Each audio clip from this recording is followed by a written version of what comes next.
So I welcome you all on this first session of Oracle database. Okay. सबसे पहले तो ये बताइए आप सबका क्या पास्ट एक्सपीरियंस है कंप्यूटर से लेकर। प्रोग्रामिंग सबने करी है थोड़ी बहुत हल्की फुल्की, राइट? ओके, ठीक है। तो मैं सबसे पहले लेक्चर का आपको एजेंडा बता दूं जिसमें क्लियर हो जाएगा कि आज हम किन किन पॉइंट्स पे इस लेक्चर में, इस फर्स्ट लेक्चर में डिस्कशन करने वाले हैं विद रिस्पेक्ट टू ओरेकल। हमेशा की तरह very good Amul, that's more than required. CC plus plus data structure करा है तो बहुत कुछ कर लिया आपने ओरेकल के पॉइंट ऑफ व्यू से। ओके, तो सबसे पहले सबसे कॉमन क्वेरी से हम स्टार्ट करेंगे। सबसे पहले कॉमन क्वेश्चन का मैं आंसर दूंगा कि ओरेकल पढ़ने के लिए प्री रिक्विजिट्स क्या हैं, क्या क्या आपको कंप्यूटर्स में चाहिए इससे पहले कि आप ओरेकल की तरफ बढ़ सके। कंप्यूटर में चाहिए मतलब क्या क्या आना चाहिए। इसके बाद हम बात करेंगे ओरेकल टेक्निकली क्या है, क्योंकि मुझे लगता है थोड़ा बहुत ओरेकल के बारे में आप सबने कुछ ना कुछ सुना होगा। आप सबका अपना अपना एक व्यू पॉइंट होगा रिगार्डिंग ओरेकल। कोई ओरेकल को एसक्यूएल से रिलेट करता होगा, कोई ओरेकल को एक सॉफ्टवेयर की तरह देखता होगा। तो आज जब लेक्चर फिनिश होगा तो आपको एक क्लियर अंडरस्टैंडिंग हो जाएगी कि आप टेक्निकली किसी इंटरव्यू में कैसे डिफाइन करेंगे व्हाट एक्चुअली इज ओरेकल। इसके साथ में आप एक और नया एक्रोनिम आज सीख के जाएंगे, दैट इज OORDBMS। ना सिर्फ इसका फुल फॉर्म हम समझेंगे, हम ये भी समझेंगे इस एक्रोनिम में जितने भी वर्ड्स आ रहे हैं उसमें कौन से वर्ड का क्या मीनिंग है। तभी आप जस्टिफाई कर पाएंगे ये एक्रोनिम ओरेकल के साथ कैसे कनेक्टेड है। थर्ड जो आज हम डिस्कस करने वाले हैं, ओरेकल की हिस्ट्री, ओरेकल कब बनी, किसने बनाई, ठीक, कब लॉन्च हुई, वगैरह वगैरह। ओरेकल के कौन कौन से पॉपुलर एडिशंस मार्केट में हैं, and will and the lecture with a non technical discussion, that is course outline. Batch का क्या शेड्यूल होगा, क्या क्या टॉपिक्स हम कवर अप करने वाले हैं, ये सारी चीजें last at the end of the session मैं आपसे करूंगा डिस्कस। तो if you are comfortable, shall I start the session? Clear है एजेंडा आज का? राइट। और बीच में अगर नेटवर्क स्लो हो गया तो मैं वीडियो पॉज या ऑफ कर दूंगा। ओके, अगर नेटवर्क स्लो हो गया तो मैं वीडियो पॉज कर दूंगा, वरना बहुत लैग आएगा। मैं बोलूंगा कुछ, आपको सुनाई देगा वो 20 सेकंड बाद, तो स्लाइड और मेरे स्टेटमेंट्स सिंक में नहीं रह पाएंगे, है ना? चलिए, तो जब तक दिक्कत नहीं है तब तक तो वीडियो ऑन ही रहेगा। किस किस को ओरेकल करना चाहिए? बिल्कुल आ रहा हूं योगेश, उन सारे सवालों के जवाब पे आ रहा हूं मैं। किसको ओरेकल करना चाहिए? सबको करना चाहिए। अगर आप एज अ सॉफ्टवेयर डेवलपर अपने आप को देखते हैं, अगर आप डेटा साइंस की तरफ जाना चाहते हैं, अगर आप किसी भी टेक्नोलॉजी में जाना चाहते हैं जहां डेटा इन्वॉल्व है, तो आपको ओरेकल करनी चाहिए। मैं आ रहा हूं, उसी पे आ रहा हूं, ठीक है। चलिए, सबसे पहले बात करते हैं ओरेकल के लिए प्री रिक्विजिट्स क्या है, क्या है जो आपको आना चाहिए before you can continue with this course. तो आपको जानकर बहुत अच्छा लगेगा, you will be very glad to know, Oracle पढ़ने के लिए ऐसा कोई स्पेशल प्री रिक्विजिट नहीं है। आई मीन ओरेकल के लिए जावा, पाइथन, C++, कोई और प्रोग्रामिंग किसी की अपन को जरूरत नहीं है। बल्कि कहानी उल्टी है, कहानी उल्टी है। जब आप जावा या पाइथन पढ़ते हैं, अगर आपने पढ़ी होगी तो आपने ऑब्जर्व करा होगा, जावा पाइथन के एंड स्टेज में जाकर आपको जरूरत पड़ती है अपने कोड्स को ओरेकल से कनेक्ट करने की। तो एक जावा के डेवलपर के लिए ओरेकल पढ़ना बहुत जरूरी है। ओरेकल डेवलपर जावा पढ़े ऐसा कोई कंपल्शन नहीं है। आई रिपीट माई वर्ड्स, एक जावा के डेवलपर या पाइथन के डेवलपर के लिए ओरेकल या उसके जैसा कोई ना कोई कोर्स करना जरूरी है, जबकि ओरेकल के डेवलपर के लिए कोई जरूरत नहीं है कि वो जावा या पाइथन करे, राइट? तो मैं ये मानकर चल रहा हूं आपने प्रोग्रामिंग बहुत बेसिक लेवल पे की है। वो भी मैं इसलिए मान रहा हूं क्योंकि जब मैं कंपैरिजन करूंगा, पढ़ेंगे, आपके दिमाग में क्वेरीज आएंगी तो कंपैरिजन अपने आप होगा। सर सी में तो ऐसा होता था, वहां तो ऐसे डेटा टाइप्स काम करती थी। तो वो सारा कंपैरिजन करते वक्त अगर आपकी प्रोग्रामिंग के बेसिक्स क्लियर होंगे तो आप बहुत अच्छे से समझ पाएंगे। और बेसिक से मेरा लिटरली मीनिंग बेसिक है। बेसिक से मेरा मतलब फंक्शन, पॉइंटर, स्ट्रक्चर, एरे, किसी से नहीं है। बेसिक से मेरा मतलब है अगर आप 2 नंबर ऐड कर सकते हैं किसी भी दुनिया की लैंग्वेज में तो you are totally eligible to learn Oracle. अगर आप 2 नंबर ऐड करने का कोड लिख सकते हैं, आप आराम से ओरेकल की तरफ शिफ्ट हो सकते हैं, उसमें कोई प्रॉब्लम नहीं है। तो आई थिंक इतनी प्रोग्रामिंग तो सबको आती है। बिल्कुल विकास, कोई दिक्कत नहीं है। डीबीएमएस से रिलेटेड सारी बातें हम यहाँ करने वाले हैं। ये शिवचरण शेड्यूल के बारे में भी आप लोगों से बात करूंगा, ठीक है। लास्ट में मैं आपको स्केड्यूल भी बताऊंगा। अभी कुछ दिनों तक यही स्केड्यूल चलेगा, कुछ दिनों बाद हम इसका स्केड्यूल चेंज कर सकते हैं। क्योंकि कुछ दिनों बाद मेरे कुछ स्लॉट्स फ्री होंगे, वो स्लॉट्स में आपके बैच को दे सकता हूं, कोई इशू नहीं है, ठीक है। लेकिन अभी यही टाइम स्लॉट रहेगा कुछ दिनों तक, ठीक है। तो वो हम लास्ट में बात करेंगे, राइट। आगे बढ़ू फिलहाल। तो मैं ये मानकर चल रहा हूं आपने बिल्कुल बेसिक लेवल की सीसी प्लस प्लस पढ़ी है, 2 नंबर ऐड करवाना, अपना नाम प्रिंट कराना, ये सब आप कर लेते हैं। कोई बहुत अच्छी प्रोग्रामिंग की नॉलेज आपकी नहीं है।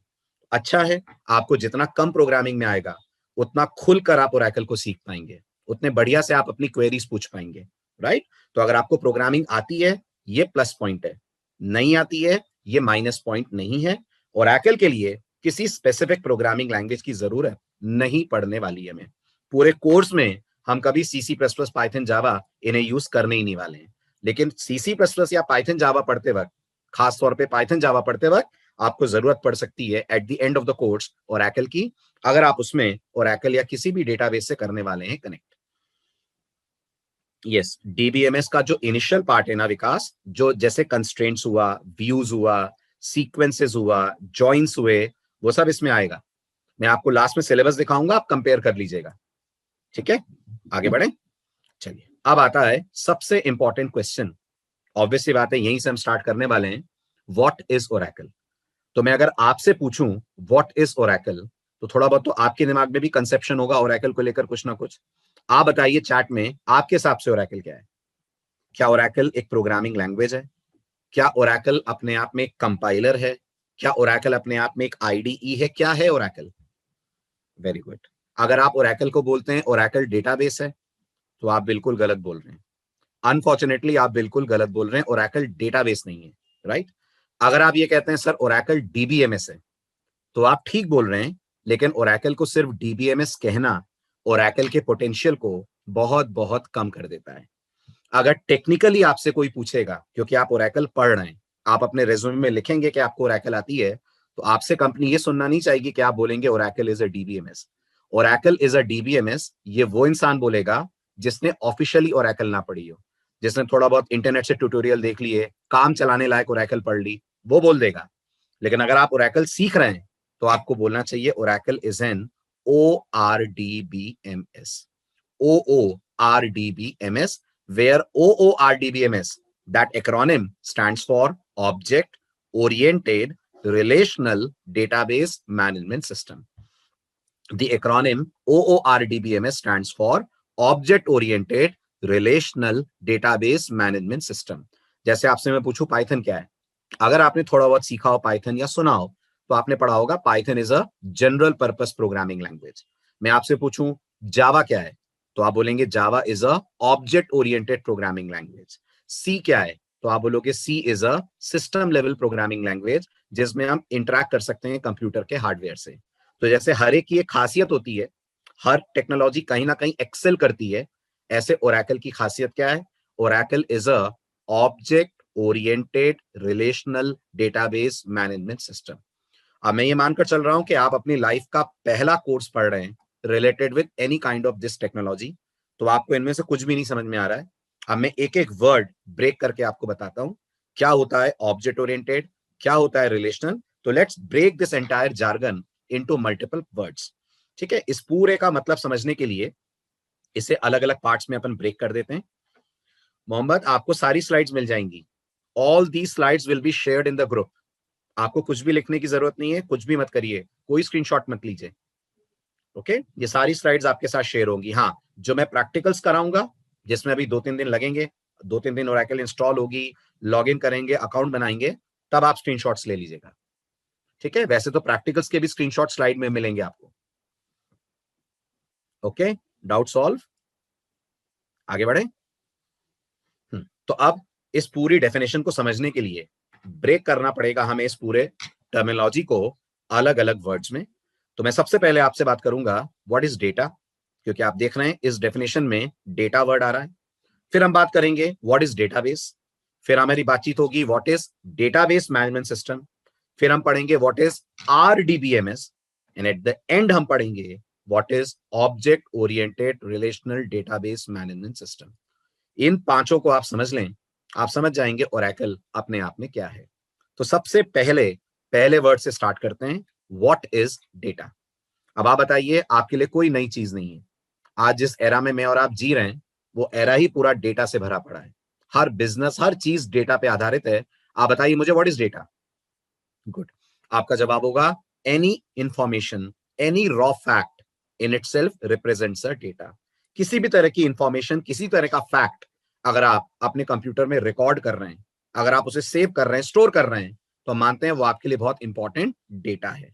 फॉर एग्जाम्पल, आपका नाम, आपकी कंट्री का नाम, आपका जेंडर, आपकी एज, आप जिस कंट्री में रहते हैं वहां की पॉपुलेशन, कोवैक्सीन की प्राइस, जो कोरोना वैक्सीन, कुछ भी ले लीजिए आप, एनी XYZ इंफॉर्मेशन, अगर वो इंफॉर्मेशन आपके इंटरेस्ट की है, अगर वो इंफॉर्मेशन आपको कहीं रखनी है, तो हम मानते हैं वो आपके लिए रिप्रेजेंट करेगी अपने आप में एक डेटा, राइट? गौर करिएगा, डेटा सिर्फ टेक्सचुअल हो जरूरी नहीं है, डेटा इमेजेस भी हो सकती हैं, डेटा म्यूजिक को भी बोल सकते हैं, डेटा वीडियो फाइल्स भी हो सकती हैं, डेटा PDF फाइल्स भी अपने आप में हो सकती हैं। हर वो कंटेंट जिसके अंदर कुछ वैल्यू है, जिसके अंदर कुछ इंफॉर्मेशन है, वो अपने आप में रिप्रेजेंट करेगा एक डेटा। अब आता है अगला इंपॉर्टेंट वर्ड, ये डेटा आता कहां से? ये डेटा जनरेट कौन करता है? तो गौर करिएगा, आयरनी देखिए, हम जो पढ़ रहे हैं हम ही डेटा को जनरेट करते हैं। यानी दुनिया में जितने बिजनेस चल रहे हैं, चाहे वो कमर्शियल हो चाहे वो नॉन कमर्शियल हो, हर बिजनेस अपने आप में डेटा को करेगा किसी ना किसी तरह से जनरेट। दुनिया का कोई भी बिजनेस आप ले लीजिए, कैसा भी बिजनेस आप ले लीजिए, वो बिजनेस अपने आप में डेटा को जनरेट करने का सबसे मेजर सोर्स है। आप सोचिए, इस समय आप जूम से लॉग इन करके इस लेक्चर को सुन रहे हैं, क्या इस लेक्चर के दौरान डेटा जनरेट हो रहा है? आप बताइए, ये लेक्चर ये जूम के सर्वर पे रिकॉर्ड हो रहा है? हो रहा है। आपको अगर लगेगा मुझे लेक्चर दोबारा देखना है, तो लेक्चर आपको दोबारा मिलेगा? मिलेगा। कैसे मिलेगा? क्योंकि इस लेक्चर का डेटा, इस लेक्चर का वीडियो, इस लेक्चर की रिकॉर्डिंग जूम पे सेव की जाएगी। क्योंकि ये जूम पे सेव की जाएगी, आप इजिली इस डेटा को वाया जूम और via any other platform access कर पाएंगे, देख पाएंगे, क्योंकि ये डेटा इस पर्टिकुलर वीडियो रिकॉर्डिंग के थ्रू जनरेट हो रहा है। तो आप दुनिया का कोई भी बिजनेस उठा लीजिए, चाहे वो बिजनेस एक सुपरमार्केट हो, चाहे वो बिजनेस एक हॉस्पिटल हो, चाहे वो बिजनेस एक हमारे जैसा ट्रेनिंग इंस्टीट्यूट हो, या मैं तो कह रहा हूं आपके घर के पास की एक छोटी सी किराना की दुकान है, अगर आप उस किराना की दुकान में भी सॉफ्टवेयर डिप्लॉय करना चाहेंगे, उसके भी अकाउंटिंग को डिजिटाइज करना चाहेंगे, तो वो अपने आप में डेटा प्रोड्यूस कर रहा है, और वो डेटा आपको अपने सॉफ्टवेयर के अंदर चाहिएगा उनके बिजनेस को प्रिडिक्ट करने के लिए, उनके बिजनेस को प्रमोट करने के लिए। इवन अगर आप मेरी ऑर्गेनाइजेशन की बात करें, शर्मा कंप्यूटर एकेडमी, आप मानते हैं शर्मा कंप्यूटर एकेडमी भी एक बिजनेस का नाम है? जल्दी बोलिए। वेरी गुड, ये भी एक बिजनेस का नाम है। ये बिजनेस भी कई तरीके का डेटा प्रोड्यूस करता होगा। Do you agree? Very good. तो जब भी किसी बिजनेस की हम लोग बात करते हैं, याद रखिएगा हर बिजनेस में दो इंपॉर्टेंट एलिमेंट्स होते हैं। दो इंपॉर्टेंट एलिमेंट्स होते हैं, एक होती हैं एंटिटीज और एक होते हैं उनके एट्रीब्यूट्स। हर बिजनेस में दो चीजें आपको मिलती हैं, एक होती हैं एंटिटीज जिन्हें आप ऑब्जेक्ट्स बोल सकते हैं, और एक होती हैं एट्रीब्यूट्स जिन्हें आप उनका बिहेवियर या उनकी वैल्यूज बोल सकते हैं। तो जरा फटाफट मुझे बताइए, अगर मैं एक ट्रेनिंग इंस्टीट्यूट की बात करूं, शर्मा कंप्यूटर एकेडमी या कोई भी दुनिया का ट्रेनिंग इंस्टीट्यूट, इस इंस्टीट्यूट में कौन कौन सी एंटिटीज इन्वॉल्व हैं? एंटिटीज का मतलब जो शर्मा कंप्यूटर एकेडमी से कनेक्टेड है, चाहे डायरेक्ट हो चाहे इनडायरेक्ट हो। Very good. अगर आप हमारी बात करें, तो हमारे बिजनेस में हमारा जो स्टाफ है वो एक इंपॉर्टेंट एंटिटी आप मानते हैं, जिसमें टीचिंग और नॉन टीचिंग दोनों स्टाफ आएंगे, राइट? तो अगर ट्रेनिंग इंस्टीट्यूट है तो उसमें फैकल्टीज होंगी, अगर ट्रेनिंग इंस्टीट्यूट है तो उसमें नॉन टीचिंग स्टाफ भी होगा जो पूरे मैनेजमेंट को देख रहा होगा। Very good, very good. Admin non teaching में आ गया ना नेहा? एडमिन नॉन टीचिंग में ही आ गया ना? तो मैं वही बोल रहा हूं, फैकल्टी हो गया और नॉन टीचिंग स्टाफ हो गया। जो पूरा एडमिनिस्ट्रेशन देख रहा है वो नॉन टीचिंग है, जो टेक्नोलॉजी को डिलीवर कर रहे हैं वो फैकल्टीज हो गई, ये अपने आप में एंटिटी हो गई। अब सोचिए, अगर इंस्टीट्यूट है, अगर इंस्टीट्यूट में फैकल्टीज हैं तो कोर्सेज भी होंगे। फैकल्टीज हैं तो वह पढ़ाएंगी ना कुछ कोर्स कंडक्ट करेंगी, कुछ ना कुछ कोर्स डिलीवर करेंगी, कोर्सेज अपने आप में डेटा होंगे। कोर्सेज होंगे तो उनके बैचेस होंगे, यस, बैचेस होंगे तो उन बैचेस में स्टूडेंट्स आएंगे। तो आप नोटिस करिए, बैच, स्टूडेंट, कोर्स, ये सब अपने आप में एंटिटीज हैं। अब अगर मैं आपसे बोलूं एक स्टूडेंट की कौन सी इंफॉर्मेशन डेटा है, तो आप बोलोगे सर स्टूडेंट का नाम, उसका कॉन्टैक्ट नंबर, उसने कौन सा कोर्स ज्वाइन करा है, उसकी क्या फीस है, क्या ये डेटा है हमारे इंस्टीट्यूट के लिए? है। क्या हमें इस डेटा को सेव करना चाहिए हमारे बिजनेस के ग्रोथ या प्रिडिक्शंस को करने के लिए? चाहिए। जो भी हम बिजनेस रन कर रहे हैं, कोई भी दुनिया में बिजनेस प्रॉफिट के लिए ही रन करता है। हर इंसान चाहेगा उसका बिजनेस ग्रो करे, और बिजनेस ग्रो नहीं कर सकता जब तक आप उस बिजनेस का डेटा सेव ना करें, जब तक आप उस डेटा को रिकॉर्ड ना करें, और जब तक आप उस डेटा का एनालिसिस ना करें, जब तक आप उस डेटा पे कई तरह की एल्गोरिथम्स ऑपरेशंस लगाकर ये प्रिडिक्ट ना करें उसके बेस पर कि बिजनेस कैसे आगे कर सकता है प्रोग्रेस। राइट, इसी तरह से गेस करिए कोर्सेज से रिलेटेड डिटेल्स क्या होंगी। कोर्स का नाम होगा, कोर्स का ड्यूरेशन होगा, कोर्स की फीस होगी। फैकल्टी से रिलेटेड डेटा क्या होगा, फैकल्टी का नाम, वो कौन सी टेक्नोलॉजी में एक्सपर्ट है, वो कौन सी टेक्नोलॉजी ज्यादा बेटर डिलीवर कर सकता है, क्या उसकी क्वालिफिकेशन है। आप मानते हैं ये सब डेटा है अपने आप में? जल्दी जल्दी बोलिए है। अब अगर आपको इस बिजनेस को ग्रो करवाना है, अगर आपको इस बिजनेस को प्रमोट करवाना है, तो आपको हर हाल में ना ना ना, कोर्स अपने आप में एंटिटी है, नेम अपने आप में एट्रीब्यूट है। योगेश, आ रही है बात समझ में? कोर्स एंटिटी है, नेम उसका एट्रीब्यूट है। राइट, जैसे स्टूडेंट एंटिटी है और स्टूडेंट का नाम उस स्टूडेंट का एट्रीब्यूट है। Got it? Very good. ठीक है, अब हर एंटिटी का, जैसा मैंने कहा, अपने आप का डेटा है जो मैंने आपके साथ डिस्कस करा। फैकल्टीज हैं तो ये उनका आईडी, डेजिग्नेशन, सैलरी, उनका डेटा। नॉन टीचिंग स्टाफ का भी आईडी होगा, डेजिग्नेशन होगा, कोर्स की डिटेल्स होंगी, बैचेस की डिटेल्स होंगी, और सबसे इंपॉर्टेंट आप यानी स्टूडेंट्स की भी डिटेल्स होंगी। ये सारा का सारा डेटा अपने आप में बिजनेस की ग्रोथ के लिए इंपॉर्टेंट है, और हर बिजनेस ये चाहेगा वो उस डेटा को सेव करे, हाँ या ना करे। जब तक डेटा सेव नहीं होगा, कहां, रैम में नहीं, हार्ड डिस्क में, जब तक डेटा सेकेंडरी मेमोरी में सेव नहीं होगा, तब तक आप मानते हैं उस डेटा के बेस पर आप कोई ग्रोथ प्रिडिक्शंस नहीं कर पाएंगे। क्या कहते हैं, मानते हैं? जैसे मैं आपसे ही पूछता हूं, बताइए हमने इस लॉकडाउन में कितने कोर्सेज कंडक्ट करे? आप बता सकते हैं? आप मुझे बोलेंगे सर आप कुछ रजिस्टर वगैरह दिखाइए तो मैं बता पाऊंगा आपने कितने कोर्स कंडक्ट करे। अच्छा बताइए हमारा कौन सा कोर्स सबसे ज्यादा पॉपुलर हुआ? आप नहीं बता सकते। इन सब के लिए आपको डेटा चाहिए, इन सब के लिए आपको इंफॉर्मेशन चाहिए। आप नहीं बता सकते तब तक जब तक आपको इससे रिलेटेड चीजें प्रोवाइड ना करी जाए। तो सोचिए अगर एक बिजनेस एनालिस्ट भी बैठेगा तो बिना डेटा के तो कुछ नहीं कर सकता ना, नहीं कर सकता ना। तो जैसे ज्योतिष में ग्रह बहुत इंपॉर्टेंट होते हैं, ऐसे सॉफ्टवेयर की दुनिया में डेटा बहुत इंपॉर्टेंट होता है।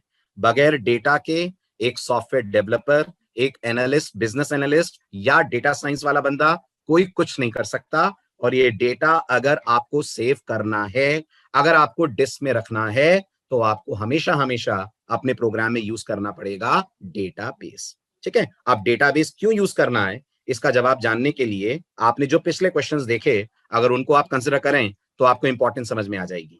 डेटाबेस इसीलिए स्टोर करना है ताकि आप इन बिजनेस रिलेटेड क्वेश्चंस का आंसर दे पाए। Am I clear? जल्दी जल्दी जवाब देते चलिए। Is this clear? थोड़ा सा मैं वीडियो ऑफ कर रहा हूं, थोड़ा सा लैग आ रहा है। राइट, तो आपको इन सारी इंफॉर्मेशन के लिए अपने कंप्यूटर में स्टोर करना होगा, हार्ड डिस्क में सेव करना होगा इस पर्टिकुलर बिजनेस से रिलेटेड इंफॉर्मेशन, दैट इज इस पर्टिकुलर बिजनेस से रिलेटेड डेटा। ठीक है, अब हम आते हैं बहुत ही इंपॉर्टेंट टेक्निकल डिस्कशन पे। डेटाबेस अपने आप में क्या होता है? जब मैं स्टूडेंट से ये क्वेश्चन पूछता हूं डेटाबेस अपने आप में क्या होता है, 10 में से 5 बच्चे जवाब मुझे देते हैं database is a collection of data. उनको ऐसा लगता है database is a collection of data. नहीं नहीं अर्पित, बिल्कुल गलत। डेटाबेस सॉफ्टवेयर नहीं होता, बिल्कुल गलत जवाब। सॉफ्टवेयर होता है database management system, database software नहीं है, ध्यान से सुनना। तो डेटाबेस अपने आप में, बहुत सारे स्टूडेंट्स बोलते हैं सर डेटा का कलेक्शन डेटाबेस होता है, बिल्कुल गलत। अगर आप सिर्फ ये बोलते हैं डेटा का कलेक्शन डेटाबेस होता है तो आप एक बहुत बड़ी चीज मिस कर रहे हैं। और गौर करिए वो वर्ड आता है inter related. It's not that a collection of any kind of data will represent a database. It's not that a collection of any kind of data will represent a database. Database तब बनेगा जब data अपने आप में interrelated होगा। Are you getting this? जल्दी जल्दी बोलिए, are you getting this? Database तब रिलेट करेगा अपने आप को जब वो डेटा इंटर रिलेटेड डेटा होगा, जब उसमें डेटा अपने आप में रिलेट करेगा। जैसे मैं एक छोटा सा एग्जांपल आपको देता हूं इंटर रिलेटेड डेटा की बात को समझने के लिए। ओके, अगर मैं आपसे कहूं इंडिया, ये कंट्री का नाम है, जल्दी जल्दी बोलिए, ये कंट्री का नाम है, राइट? इंडिया के अंदर कोविड के केसेस ग्रेटर देन 1 करोड़ है, इंडिया के अंदर कोविड से रिलेटेड वैक्सीन जो गवर्नमेंट ने अप्रूव करी हैं 2, इनका आपस में कुछ रिलेशन दिख रहा है? हाँ दिख रहा है। ये कंट्री है, ये पता चल रहा है उस कंट्री में कितने लोग इफेक्ट हुए हैं कोरोना वायरस से, और ये पता चल रहा है उस कंट्री ने लेटेस्ट कौन कौन सी वैक्सीन या कितनी वैक्सीन को अपनी तरफ से लीगलाइज करा है। अब मुझे बताइए, सचिन तेंदुलकर ने कितनी सेंचुरीज बनाई है? सचिन तेंदुलकर ने कितनी सेंचुरी बनाई है ना? हम मान लेते हैं सचिन तेंदुलकर ने 100 सेंचुरी बनाई है। अगर यहां मैं सचिन तेंदुलकर की सेंचुरीज लिख दूं, क्या इस सेंचुरी को आप डेटा मानेंगे? हाँ, आप ये तो नहीं बोल सकते कि ये डेटा नहीं है। आप बोलेंगे हाँ सर डेटा तो है, बट क्या सचिन तेंदुलकर की सेंचुरीज का वैक्सीन की प्राइस से, वैक्सीन के नाम से, नंबर ऑफ कोविड केसेस से या हमारी कंट्री से कोई लेना देना है? नहीं है। तो फिर ये डेटाबेस नहीं हुआ, ये सिर्फ डेटा हो गया। जब तक डेटा आपस में कोरिलेट नहीं करा पाएंगे आप, जब तक वो डेटा आपस में कनेक्ट होकर कोई मीनिंगफुल इंफॉर्मेशन कन्वे नहीं कर पाएगा, आप कभी नहीं कह सकते हैं कि वो अपने आप में डेटाबेस होगा। इसलिए for something to be called as database, it's very very important that data must be interrelated, right? तो मैं अगर अपने बिजनेस की बात करूं, तो हमारे बिजनेस में फैकल्टी की डिटेल्स, उनके द्वारा कंडक्टेड कोर्सेज, उन कोर्सेज में स्टूडेंट्स, ये सब इंटर रिलेटेड हैं? यस। तो ये अपने आप में पूरा पूरा कहलाएगा डेटाबेस। और कुछ एग्जांपल्स देता हूं। Let's talk about an e commerce store. Let's talk about an e commerce store. Sachin is from India, relation है, बिल्कुल सही अर्पित, लेकिन सचिन का इंडिया से होना इंडिया के कोरोना वायरस केसेस से कैसे कनेक्टेड है अर्पित? आप बताओ। सचिन तेंदुलकर का एक इंडियन होना इंडिया के कोरोना वायरस के केसेस से कैसे कनेक्टेड है? नहीं है। सचिन तेंदुलकर का इंडियन होना इंडिया में कोरोना की जो 2 वैक्सीन अप्रूव हुई हैं उससे कैसे रिलेटेड है? नहीं है। राइट? बिल्कुल बिल्कुल बिल्कुल बिल्कुल। इसलिए मैं कह रहा हूं अर्पित, आप भी इंडिया को बिलोंग करते हो ना? आप भी इंडिया को बिलोंग करते हो, आपका नाम भी एक डेटा है, बट हाउ योर नेम और even my name Sachin is anywhere related to these things, correct? इसलिए इसे आप डेटा बोल सकते हैं, बट आप इसे कभी नहीं बोल सकते हैं कि ये डेटाबेस है। ओके, ऐसे ही मुझे बताइए, अगर आप किसी सोसाइटी में रहते हैं, इमेजिन करिए आप किसी सोसाइटी में रहते हैं, उस सोसाइटी के बाहर एक वॉचमैन है जो आने जाने वाले लोगों की इंफॉर्मेशन रिकॉर्ड कर रहा है, एक रजिस्टर में लिख रहा है कौन आया, किससे मिलने आया, किस घर में गया, कितने बजे बाहर आया, जस्ट फॉर सिक्योरिटी पर्पस। वो डेटाबेस है, उसका रजिस्टर। आप बताओ, उसका डेटा, उसका रजिस्टर एक डेटाबेस है, राइट? अब उस रजिस्टर में वो लिख दे ओटीटी पे कौन सी पिक्चर रिलीज होने वाली है, तो आप बताओ ओटीटी पे कौन सी पिक्चर रिलीज होने वाली है, ये डेटा है? हाँ है। लेकिन इसका उस बिल्डिंग में आने जाने वाले लोगों से क्या लेना देना है? ओटीटी में ढेरों पिक्चर रिलीज हो रही हैं, वहां जो लोग आ रहे हैं उनका क्या रिलेशन है उससे? इसलिए always always try to use the word interrelated. अगर इंटर रिलेटेड नहीं है तो ये किसी एंगल से नहीं कहलाएगा डेटाबेस। ऐसे ही हम बात करते हैं ई कॉमर्स कंपनीज की। Let's say Amazon. अमेजॉन के पास अपना डेटाबेस होगा? कितना मजाकिया सवाल है। अमेजॉन दुनिया को डेटाबेस प्रोवाइड कराता है, राइट? बट स्टिल चलिए, अमेजॉन के पास अपना डेटाबेस होगा? हाँ, अमेजॉन के पास अपना डेटाबेस होगा। उसमें अमेजॉन के बिजनेस से रिलेटेड इंफॉर्मेशन स्टोर होंगी, 100% होंगी। जैसे जैसे प्रोडक्ट की डिटेल्स, कस्टमर की डिटेल, बिलिंग डिटेल्स, अमेजॉन के एम्प्लॉइज, शिपिंग डिटेल वगैरह वगैरह वगैरह। लिस्ट आउट करने बैठे तो 100 एंटिटीज दिख जाएंगी अपन को जो अमेजॉन के बिजनेस में इंपॉर्टेंट रोल प्ले करती हैं। सही बोल रहा हूं? लिस्ट करने बैठे तो 100 एंटिटीज दिखेंगी अपन को जो अमेजॉन के ई कॉमर्स बिजनेस को रन करने के लिए इंपॉर्टेंट है, राइट? लेकिन अगर आप मेन मेन चीजें देखें तो अमेजॉन पे कौन से प्रोडक्ट्स बेचे जा रहे हैं, कौन कौन से लोग उन्हें खरीद रहे हैं, उनका बाइंग ऑर्डर क्या है, बिलिंग डिटेल्स क्या है, एड्रेस डिटेल्स क्या है, ये सब वो स्टोर करेंगे अपने बिजनेस को प्रमोट करने के लिए, अपने बिजनेस को पॉपुलराइज करने के लिए। तो हम मानेंगे ये भी अपने आप में रिप्रेजेंट करेगा एक डेटा बेस। ऐसे ही मुझे बताइए, फेसबुक का डेटाबेस होगा? 100% होगा। जितने फेसबुक के यूजर्स हैं, उन यूजर्स ने जितने फ्रेंड्स बनाए हैं, उन यूजर्स ने जितनी एक्टिविटीज करी हैं। यूजर क्या एक्टिविटी करता है फेसबुक पे?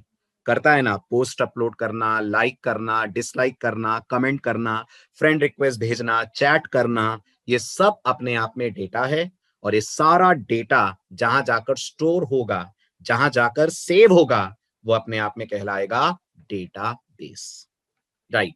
क्लियर हुआ? डेटा बेस वर्ड क्लियर हुआ? हुआ। अब आगे बढ़ते हैं, अगले इंपॉर्टेंट टर्म पे आते हैं, डेटाबेसेस डेटा स्टोर कैसे करते हैं, मींस मशीन लर्निंग डेटा, अरे सब डेटाबेस पे काम करते हैं योगेश। मशीन लर्निंग क्या करती है, मशीन लर्निंग डेटा के बेसिस पर, या मशीन लर्निंग प्रोग्राम को इतना इंटेलिजेंट करती है कि प्रोग्राम ह्यूमन की तरह एक्ट करता है। ठीक है, अब आप सोचो वो ह्यूमन की तरह एक्ट करेगा, उसके लिए कुछ डेटा सेव्ड होगा ना। एलेक्सा, एलेक्सा का एग्जांपल लेते हैं अपन, सबसे बढ़िया एग्जांपल एलेक्सा, आर्टिफिशियल इंटेलिजेंस और मशीन लर्निंग का बढ़िया एग्जांपल है अमेजॉन एलेक्सा, है ना। आप याद करिए, एलेक्सा के अंदर जो कोड लिखा गया होगा, उस कोड में कहीं सेव करा गया होगा, हिंदी में अगर ये बोले तो इसका ये मतलब है, इंग्लिश में ये बोले तो ये मतलब है, कहीं तो सेव करा गया होगा, किसी फाइल में तो लिखा गया होगा। एलेक्सा इंसान तो है नहीं कि उसे हिंदी इंग्लिश आती हो, तो कहीं ना कहीं तो कन्वर्जन का कोड लिखा गया होगा। वो कहां से आ रहा है कोड, वो आ रहा है उनके डेटाबेस से। अब वो डेटाबेस वो फाइल में रख रहे हो, वो डेटाबेस वो एक टेबल में रख रहे हो, वो उनके ऊपर डिपेंड करता है, बट डेटा तो इन्वॉल्व है ही है। नहीं, मोंगोडीबी आरडीएमएस नहीं है हर्ष, मैं आ रहा हूं, अभी आता हूं। मोंगोडीबी और ओरेकल के कंपैरिजन पे आ रहा हूं मैं, धीरे धीरे बढ़ते हैं आगे अपन। राइट, चलिए। नहीं अर्पित, एंटिटीज लॉजिकल भी हो सकती हैं, एंटिटीज लॉजिकली भी एग्जिस्ट कर सकती हैं। राइट, ठीक है, जैसे मैं डेटाबेस में अपने कस्टमर्स की लाइक्स और डिसलाइक स्टोर कर सकता हूं। अब लाइक्स और डिसलाइक फिजिकली नहीं है, वो लॉजिकल एंटिटीज हैं। लाइक्स डिसलाइक बोला ना मैंने, वो फिजिकल एंटिटीज नहीं है, वो लॉजिकल एंटिटीज हैं। राइट, मैंने क्या लाइक करा है, मैंने क्या डिसलाइक करा है, मैं उसकी बात नहीं कर रहा हूं। मेरा नेचर क्या है, एज अ स्टूडेंट मुझे प्रोग्रामिंग के कोर्सेज ज्यादा पसंद है। इमेजिन करिए मैं अपने बिजनेस की बात करूं तो मैं तो रिकॉर्ड करना चाहूंगा कि कौन से स्टूडेंट को कौन सी लैंग्वेज ज्यादा पसंद है, तो उसके जो लाइक्स और डिसलाइक्स होंगे उनको भी आप लॉजिकल तौर पे सेव कर सकते हो। डेफिनेटली 90% डेटा फिजिकल होगा, बट लॉजिकल चीजें भी होंगी, है ना, बिल्कुल है ना, बिल्कुल है। अगर आप एक स्टूडेंट के पॉइंट ऑफ व्यू से देखो तो लाइक्स डिसलाइक उसकी प्रॉपर्टी हो गई, लेकिन अगर आप एक अलग से टेबल मेंटेन कर रहे हो तो वो अपने आप में लॉजिकल एंटिटी रिप्रेजेंट करेगा ना,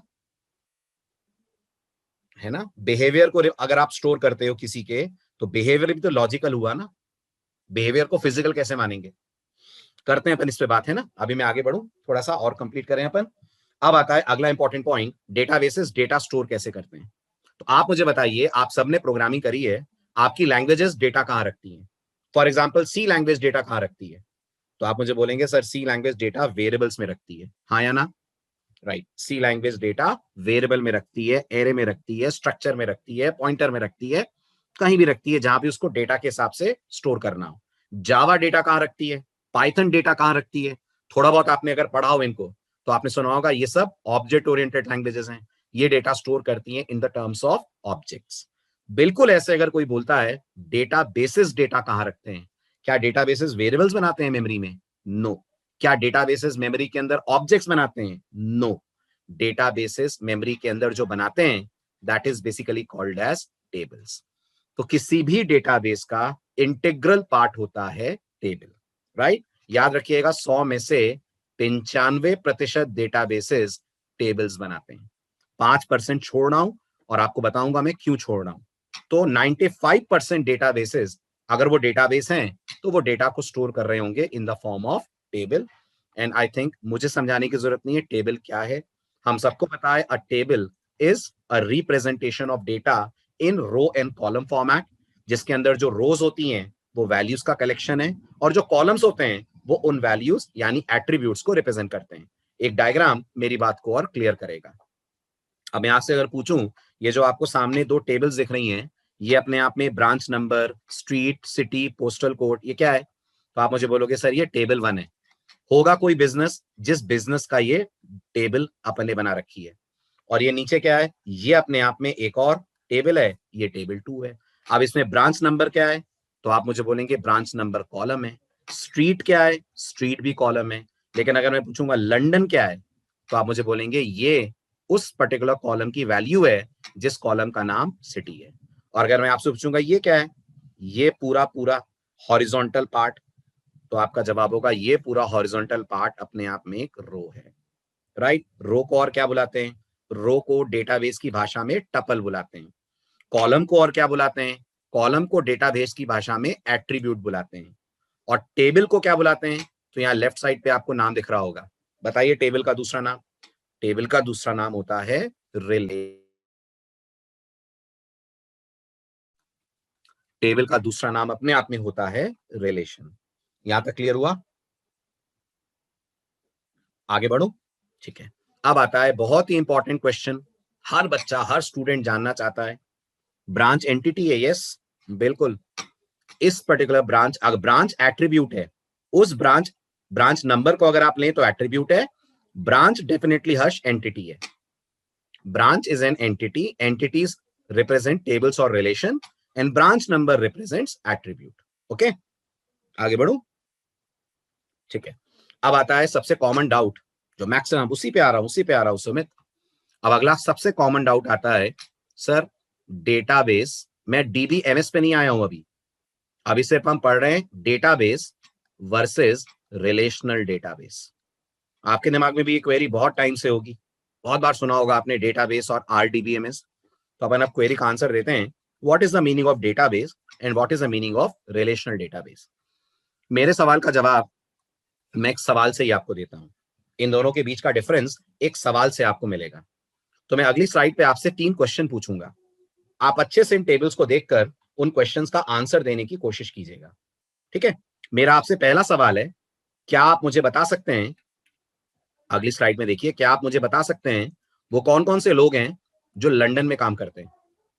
देखिए ध्यान से और बताइए, उन लोगों के नाम बताएं मुझे जो लंदन में काम करते हैं। इस टेबल को देखकर आराम से टेक योर टाइम और चैट में आंसर टाइप करिए। उन लोगों के नाम बताइए जो लंदन में काम करते हैं। आप सोच सोच के परेशान हो जाएंगे, नहीं बता पाएंगे आप, नहीं बता पाएंगे आप। पॉसिबल ही नहीं है कि आप इन 2 टेबल्स को देखकर यह बता पाएं कि उनके नाम क्या हैं जो लंदन में काम करते हैं। कारण इन दोनों टेबल्स में कोई कनेक्टिंग कॉलम नहीं है ना, इन दोनों टेबल्स में कोई कनेक्टिंग कॉलम नहीं है ना, जो यहां से वहां आपको रिलेट करके बता दे कि जॉन का लोकेशन क्या है, जॉन कौन से ऑफिस में काम करता है और एन कौन से ऑफिस में काम करती है। ओके, मेरा दूसरा सवाल है, वो कौन सी ब्रांच है जिसमें सबसे ज्यादा एम्प्लॉइज हैं? वो कौन सी ब्रांच है जिसमें सबसे ज्यादा एम्प्लॉइज हैं? नहीं बता सकते, सोचिए, नहीं बता सकते आप। वो कौन सी ब्रांच है जो सबसे ज्यादा सैलरी देती है? वो कौन सी ब्रांच है जो सबसे ज्यादा सैलरी देती है? आप सबसे ज्यादा सैलरी बता सकते हैं, 30,000 है। आप मुझे ये भी बता सकते हैं, सर सबसे ज्यादा सैलरी जॉन को मिलती है। पर मैंने आपसे ये तो पूछा ही नहीं ना सबसे ज्यादा सैलरी किसको मिलती है। मैंने तो आपसे ये पूछा सबसे ज्यादा सैलरी कौन सी ब्रांच देती है। तो आपका जवाब होगा ये तीनों ही क्वेश्चंस आंसर नहीं करे जा सकते। क्यों नहीं करे जा सकते? क्योंकि, गौर से सुनना मेरे वर्ड्स, क्योंकि ब्रांच और स्टाफ, इन 2 एंटिटीज में अपन ने कोई रिलेशन एस्टैब्लिश नहीं करा है। Are you getting this? Branch और स्टाफ, इन 2 एंटिटीज में अपन ने कोई रिलेशन एस्टैब्लिश नहीं करा है। अगर किसी तरह से ये टेबल्स इंटरकनेक्टेड होती तो हमें इन तीनों सवालों के जवाब मिल जाते। यस, इसी इंटरकनेक्शन बिठाने के तरीके को, गौर से सुनिएगा, इसी इंटरकनेक्शन बिठाने के तरीके को आप बोलते हैं, आप यूज कर रहे हैं relational database. That means relational database वो डेटाबेस होता है जो हमें टेबल्स को लिंक करने की फैसिलिटी देता है, जो हमें टेबल्स को रिलेट करने की फैसिलिटी देता है। और वो फैसिलिटी कैसे मिलती है? वो फैसिलिटी मिलती है दोनों टेबल्स में एक कॉमन कॉलम बनाकर और उन कॉलम्स को आपस में कनेक्ट करके, उन कॉलम्स को आपस में कनेक्ट करके। और जब दोनों टेबल में कॉमन कॉलम आ जाएगा तो आप मानते हैं आप कॉमन इंफॉर्मेशन रिट्रीव कर पाएंगे? फटाफट जवाब दीजिए, कर पाएंगे ना? आप देखिए, मैं आपको इसको, ये क्या है, ये अगर आपके सामने पूछूं ये क्या है, तो आप मुझे बोलोगे सर ये डेटाबेस है। ये पूरा अपने आप में डेटाबेस है, ध्यान दीजिएगा। ये 2 टेबल्स है ना, यस ये 2 टेबल्स हैं, तो ये अपने आप में कहलाएंगी डेटाबेस। फाइन, अब मैं इसको रिलेशनल डेटाबेस में कन्वर्ट कर रहा हूं। अगर मैं आपसे बोलता हूं इसको रिलेशनल डेटाबेस बनाओ, तो आप मुझे बोलेंगे सर वो जो ब्रांच नंबर है वो अपन सेकंड कॉलम, सेकंड टेबल में भी रख देते हैं। आप सोचिए अगर ब्रांच नंबर सेकंड टेबल में भी आ गया तो तीनों सवालों के जवाब मिल जाएंगे? फटाफट जवाब दीजिए, मिल जाएंगे? अब आप बता सकते हैं लंदन में कौन कौन काम करता है? बिल्कुल बता सकते हैं। लंदन का ब्रांच कोड है B005 और B002। ढूंढ लीजिए कौन कौन B005 और B002 में। तो आपको दो एंट्रीज मिलेंगी B005 की, यानी जॉन और Julie, they both are working in London. Highest salary कौन सी ब्रांच देती है? हाईएस्ट सैलरी कौन सी ब्रांच देती है? तो आप देखेंगे 30,000 हाईएस्ट सैलरी है। 30,000 जिस ब्रांच से आ रही है वो B005 है। B005 सिचुएटेड है लंदन में। That means highest salary is being offered by the branch situated in London. ठीक, कौन सी ब्रांच में सबसे ज्यादा एम्प्लॉइज हैं? कौन सी ब्रांच में सबसे ज्यादा एम्प्लॉइज हैं? तो नोटिस करिए B003 3 बार आ रहा है। B003 गौर करिए 3 बार आ रहा है, 3 बार आ रहा है ना। B005 तो 2 बार आ रहा है, B003 3 बार आ रहा है। B003 ग्लासगो सिटी में सिचुएटेड है। दैट मीन्स ग्लासगो ब्रांच में सबसे ज्यादा एम्प्लॉइज काम कर रहे हैं। आई होप समझ आ गया होगा डेटाबेस और रिलेशनल डेटाबेस के बीच का फर्क। डेटाबेस कहता है टेबल्स बना दो, डेटा स्टोर कर दो। रिलेशनल कहता है टेबल बनाने का क्या फायदा, जब तक आप उस टेबल से कॉमन इंफॉर्मेशन पुल ना कर पाए। और कॉमन इंफॉर्मेशन पुल करने के लिए क्या करना पड़ता है? अगर आप डेटाबेस की वोकैबुलरी में बोले तो हमें दोनों टेबल्स को लिंक करना पड़ता है। वो कैसे करते हैं वो आप पढ़ेंगे। कौन से चैप्टर में पढ़ेंगे? इन अ चैप्टर, शायद नाम आपने सुना हो, which is called as constraint. जब आप ये कंस्ट्रेंट नाम का चैप्टर पढ़ेंगे तब आप ये वर्ड सीखेंगे। यहां दो वर्ड दिख रहे हैं आपको, प्राइमरी की और फॉरेन की। ये सब आप पढ़ेंगे आगे। ये रिलेशन एस्टैब्लिश करने की फैसिलिटी जो आपको दे वो अपने आप में कहलाता है RDBMS। आया समझ? जल्दी जल्दी बोलिए यस और नो। फाइन, ठीक है। ये थी सारी कहानी डेटाबेस के बारे में। अब बात हो रही है what is database management system या रिलेशनल डेटाबेस मैनेजमेंट सिस्टम। अब याद रखिएगा मैं DBMS और RDBMS को एक ही तरह मानकर चलूंगा, है ना। मैंने फर्क बता दिया है, बट अब हमारे लिए DBMS और RDBMS ऑलमोस्ट सेम है। Is it clear? ठीक है। हालांकि मैं इनके बीच का एक बहुत इंपॉर्टेंट डिफरेंस आपको और बता दूं। एक बहुत इंपॉर्टेंट डिफरेंस इनके बीच का मैं और बता दूं। एक तो डिफरेंस आपको समझ आ गया होगा, RDBMS में रिलेशंस बिठाए जा सकते हैं, DBMS में आप रिलेशंस नहीं बिठाते हैं। दूसरा, जब भी आप RDBMS यूज करते हैं वो हमेशा हमेशा डेटा को स्टोर करता है इन टेबुलर फॉर्म। लेकिन अगर आप DBMS यूज करते हैं तो कोई गारंटी नहीं है कि DBMS टेबुलर फॉर्म में डेटा स्टोर करे। कुछ DBMS डेटा को टेबल में स्टोर करते हैं और कुछ DBMS डेटा को स्टोर करते हैं इन टर्म्स ऑफ फाइल। अभी आपने मेरे से पूछा था MongoDB। आप लोगों ने नाम सुना है MongoDB का? सुना है? अगर मैं पूछूंगा MongoDB क्या है, इज इट अ RDBMS और इज इट अ DBMS? तो आप बोलोगे sir it is not RDBMS, it is just a DBMS। इसका मतलब वो टेबल नहीं बनाता? नहीं बनाता। MongoDB डेटा को स्टोर करता है in the form of files. कौन सी फाइल्स? उसका नाम भी सुन लीजिए आपकी नॉलेज के लिए, in the form of Jason files. MongoDB में डेटा फाइल्स में रहता है, जिसे बोलते हैं अपन जेसन फाइल्स, फ्लैट फाइल्स। उनमें ये डेटा को करता है स्टोर। ठीक है। तो RDBMS और DBMS में बहुत बड़ा फर्क यही होता है। इसलिए आपने सुना होगा मैंने कहा था 95% डेटाबेसेस टेबल बनाते हैं, लेकिन 5% ऐसे भी डेटाबेसेस हैं जो टेबल नहीं बनाते, जो फाइल बनाते हैं, और वो फिर रिलेशनल नहीं होंगे। क्लियर हुआ? यस यस यस अर्पित, हार्ड डिस्क पे तो सब फाइल के फॉर्म में स्टोर है, लेकिन आपको टेबल दिखती है ना। MongoDB में आपको टेबल नहीं दिखती है। MongoDB में हर डेटा आपको फाइल स्टाइल में दिखेगा। ओके।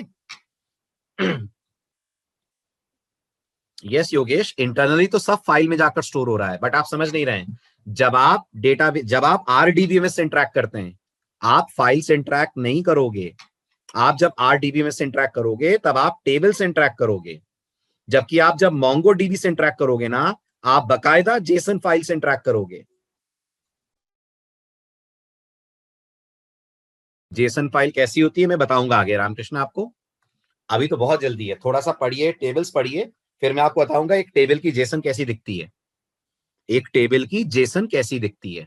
आप लोग वेदर एप्स वगैरह यूज करते हैं अपने मोबाइल में? कुछ करते हैं ना।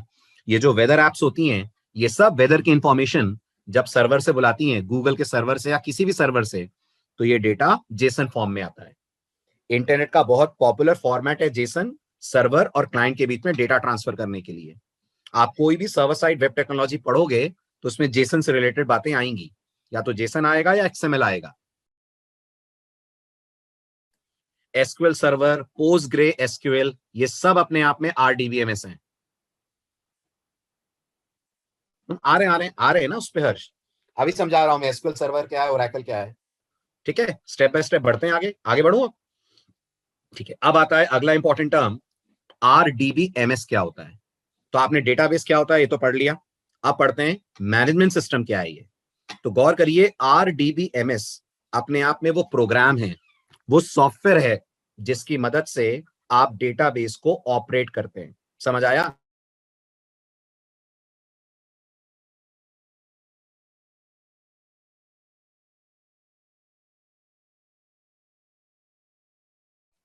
राइट, आरडीबीएमएस वो सॉफ्टवेयर है जिसकी मदद से आप डेटाबेस को ऑपरेट करते हैं। मतलब डेटाबेस तो हार्ड डिस्क पे है ना। आपको क्या लगता है एज अ डेवलपर आप डायरेक्ट हार्ड डिस्क पे पड़े हुए डेटाबेस से बात करेंगे? नहीं करेंगे।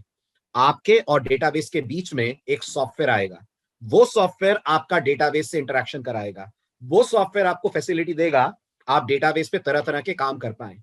अगर आपको लग रहा है सर कौन से काम, बड़े पॉपुलर और कॉमन काम, आप उस सॉफ्टवेयर की मदद से डेटाबेस में टेबल्स क्रिएट कर सकते हैं, आप उस सॉफ्टवेयर की मदद से रिकॉर्ड्स इंसर्ट कर सकते हैं, आप उस सॉफ्टवेयर की मदद से रिकॉर्ड्स फेच कर सकते हैं, और आप उसकी मदद से रिकॉर्ड्स को अपडेट या डिलीट कर सकते हैं।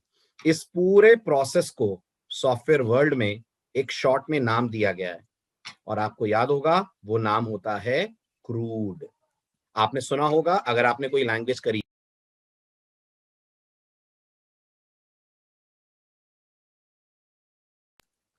और अगर नहीं सुना है तो मैं बता देता हूं क्रूड में क्या है।